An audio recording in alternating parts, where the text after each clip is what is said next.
ಇನ್ನು ಬಿಜೆಪಿ ಸರ್ಕಾರದ ಅವಧಿಯಲ್ಲಿ ಘೋಷಣೆ ಮಾಡಲಾಗಿದ್ದಂತ 9 ವಿವಿಗಳನ್ನ ರಾಜ್ಯ ಸರ್ಕಾರ ಆದೇಶವನ್ನ ರದ್ದು ಮಾಡಿದೆ. ಅಂದ್ರೆ ಅದಕ್ಕೆ ಕೇವಲ ಘೋಷಣೆ ಮಾಡಿದ್ರು, ಅದಕ್ಕೆ ಬೇಕಾದಂತ ಮೂಲಸೌಕರ್ಯಕ್ಕೆ ಸಂಬಂಧಪಟ್ಟ ಹಾಗೆ ಅಲ್ಲ, ಹಣ ಅನುದಾನ ಹೇಗೆ, ಹಣ ವಿನಿಯೋಗಿಸೋದೇನೆ, ಇದ್ಯಾವುದು ಕೂಡ ಐಡಿಯಾ ಇಲ್ದಿತಿ ಹೀಗೆ ಘೋಷಣೆ ಮಾಡಿದ್ದು ಅಂತ ಹೇಳ್ಕೊಂಡ್ಬಿಟ್ಟು ಸರ್ಕಾರ ಅದನ್ನೆಲ್ಲ ರದ್ದು ಮಾಡಿದೆ. ಇದು ಸಹಜವಾಗಿ ಬಿಜೆಪಿಗೆ ಅಸ್ತ್ರ ಆಗಿದ್ದು, ಕೆಲ ದಿನಗಳಿಂದ ಈ ವಿಚಾರವಾಗಿ ಟೀಕೆ ಮಾಡ್ತಾ ಇದ್ದಂತ ಬಿಜೆಪಿ ಇವತ್ತು ನೇರವಾಗಿ ಹೋರಾಟಕ್ಕಿಳಿತು. ಮಂಡ್ಯದಲ್ಲಿ ಬಹಳ ಪ್ರತಿಭಟನೆ ಕೂಡ ಸರ್ಕಾರದ ವಿರುದ್ಧವಾಗಿ ಮಾಡಲಾಗಿದೆ. ಮುಂದಿನ ಹಂತದಲ್ಲಿ ಈ ಸರ್ಕಾರಕ್ಕೆ ಜನರೇ ಪಾಠ ಕಲಿಸ್ತಾರೆ ಅನ್ನುವಂತ ಎಚ್ಚರಿಕೆಯನ್ನು ಕೂಡ ನೀಡಲಾಗಿದೆ. ದೊಡ್ಡ ಮಟ್ಟದ ಹೋರಾಟಕ್ಕೂ ಕೂಡ ವ್ಯವಸ್ಥೆ ಮಾಡ್ತಾ ಇದೀವಿ ಅಂತ ಹೇಳಿ ಇವತ್ತು ಬಿಜೆಪಿಯ ನಾಯಕರುಗಳು ಘೋಷಣೆ ಮಾಡಿದ್ದಾರೆ. ಹಾಗಾದ್ರೆ ವಿವಿ ರದ್ದು ಮಾಡಿದಂತ ವಿಚಾರಕ್ಕೆ ಸಂಬಂಧಪಟ್ಟ ಹಾಗೆ ಪರ ವಿರೋಧದ ಚರ್ಚೆ, ಹೋರಾಟದ ರೂಪ ಹೇಗೆ ತಾಳ್ತಾ ಇದೆ ಬನ್ನಿ ನೋಡೋಣ.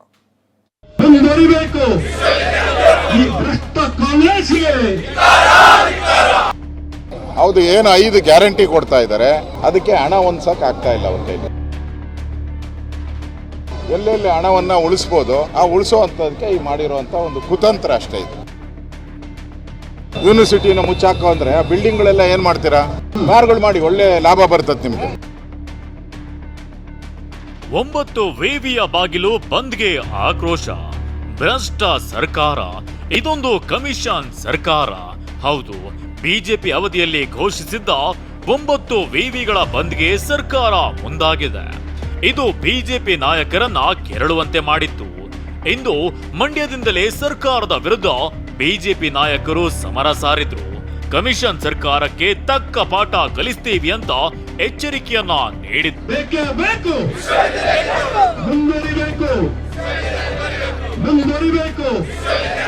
ಈ ಭ್ರಷ್ಟ ಕಾಂಗ್ರೆಸ್ಗೆ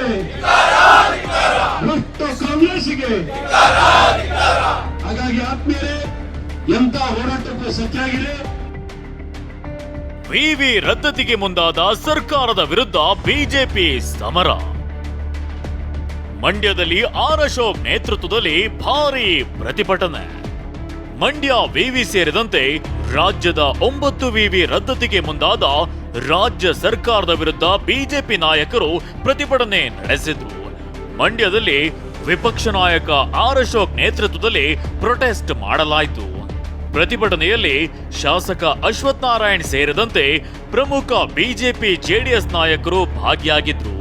ಮಂಡ್ಯದಿಂದಲೇ ನಮ್ಮ ಹೋರಾಟ ಅಂತ ಆಕ್ರೋಶ ಹೊರಹಾಕಿದ್ರು. ಈ ಸರ್ಕಾರವನ್ನು ಮಣಿಸಬೇಕು. ತಿಳುವಳಿಕೆ, ಅಜ್ಞಾನಿ, ಭ್ರಷ್ಟ, ದುರುಡ ಕಮಿಷನ್ ಸರ್ಕಾರಕ್ಕೆ ಪಾಠ ಕಲಿಸಬೇಕು. ಬರೀ ಹಣದಲ್ಲೇ ಲೆಕ್ಕ ಆಗ್ತಿರುವಂತ ವ್ಯಾಪಾರದಲ್ಲೇ ಲೆಕ್ಕ ಆಗ್ತಿರುವಂತ ಈ ಸರ್ಕಾರಕ್ಕೆ ತಕ್ಕ ಪಾಠವನ್ನ ಮಂಡ್ಯ ಜಿಲ್ಲೆಯಿಂದಲೇ ಪ್ರಾರಂಭವಾಗಿ ಕಲಿಸಬೇಕು. ಇನ್ನು ವಿಪಕ್ಷ ನಾಯಕ ಆರ್ ಅಶೋಕ್ ಗ್ಯಾರಂಟಿಗೆ ಹಣ ಕೊಡೋಕೆ ಆಗದೆ ವಿವಿ ಬಂದ್ ಮಾಡಿಸ್ತಿದ್ದಾರೆ ಅಂತ ಆರೋಪಿಸಿದ್ರು. 9 ಯೂನಿವರ್ಸಿಟಿಗಳನ್ನ ಮುಚ್ಚಬೇಕು, ಇದು ಫೀಸಿಬಿಲಿಟಿ ಇಲ್ಲ, ಹಣ ನಮ್ಮ ಹತ್ರ ಇದಕ್ಕೆ ಕೊಡೋಕ್ಕೆ ಹಣ ಆಗ್ತಾ ಇಲ್ಲ, ಮತ್ತು ಇಲ್ಲಿ ಎಂಪ್ಲಾಯ್ಮೆಂಟ್ನು ನಿಯೋಜಿಸೋಕ್ಕೆ ನಮ್ಮಲ್ಲಿ ಸಾಧ್ಯ ಇಲ್ಲ, ಈ ಥರದ್ದೆಲ್ಲ ಹಲವಾರು ರೀಸನ್ಗಳನ್ನು ಕೊಟ್ಟು ವಿವಿಗಳನ್ನು ಮುಚ್ತಾ ಇದೆ. ಅವರ ಮೂಲ ಉದ್ದೇಶ, ಇದರಿಂದ ಅಡಗಿರುವಂಥ ಕುತಂತ್ರ ಏನಿದೆ, ಹೌದು, ಏನು 5 ಗ್ಯಾರಂಟಿ ಕೊಡ್ತಾ ಇದ್ದಾರೆ, ಅದಕ್ಕೆ ಹಣ ಹೊಂದ್ಸಕ್ಕೆ ಆಗ್ತಾ ಇಲ್ಲ ಅವ್ರ ಕೈಲಿ. ಅದಕ್ಕೆ ಈ ಥರದ ವಿವಿಗಳಿರ್ಬೋದು, ಬೇರೆ ಬೇರೆ ಎಲ್ಲೆಲ್ಲಿ ಹಣವನ್ನು ಉಳಿಸ್ಬೋದು ಆ ಉಳಿಸೋವಂಥದಕ್ಕೆ ಈ ಮಾಡಿರುವಂಥ ಒಂದು ಕುತಂತ್ರ ಅಷ್ಟೇ ಇದು. ಅವ್ರ ಹತ್ರ ಪಾಪರಾಗೋಗ್ಬಿಟ್ಟಿದ್ದಾರೆ. ನಾನು ಸರ್ಕಾರನ ಕೇಳ್ತೀನಿ, ಹಂಗಾರೆ ಬಾರ್ಗಳಲ್ಲಿ ಈಗೆಲ್ಲ ಮುಚ್ಚಾಕ್ತಿರಲ್ಲ, ಯೂನಿವರ್ಸಿಟಿನ ಮುಚ್ಚಾಕೋ ಅಂದರೆ ಆ ಬಿಲ್ಡಿಂಗ್ಗಳೆಲ್ಲ ಏನು ಮಾಡ್ತೀರಾ, ಬಾರ್ಗಳು ಮಾಡಿ, ಒಳ್ಳೆ ಲಾಭ ಬರ್ತದೆ ನಿಮಗೆ.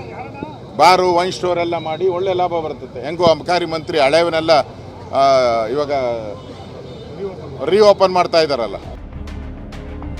SC ST ಹಣ ಕಾಂಗ್ರೆಸ್ ಗ್ಯಾರಂಟಿಗೆ ಬಳಕೆ ಆರೋಪ. ಆ SCP TSP ಯೋಜನೆ ಹಣವನ್ನು ಗ್ಯಾರಂಟಿಗೆ ಬಳಕೆ ಮಾಡ್ಕೊಂತಿದ್ದಾರೆ ಅಂತ ಹೇಳ್ತಾ ಇದ್ದಾರೆ ಅವರು. ತಪ್ಪೇನು? ಮಾರ್ಚ್ 5ರಂದು ಪ್ರತಿಭಟನೆಗೆ ಮುಂದಾದ ಬಿಜೆಪಿ. ಯಾವುದೇ ಕಾರಣಕ್ಕೂ ಅದರೊಳಗಡೆ ನೀವು ಕೈ ಹಾಕಬಾರದು. SC ST ಹಣವನ್ನ ಗ್ಯಾರಂಟಿಗೆ ಬಳಸಿದ್ದಾರೆ ಅಂತ ಆರೋಪ ಕೇಳಿ ಬಂದಿದೆ.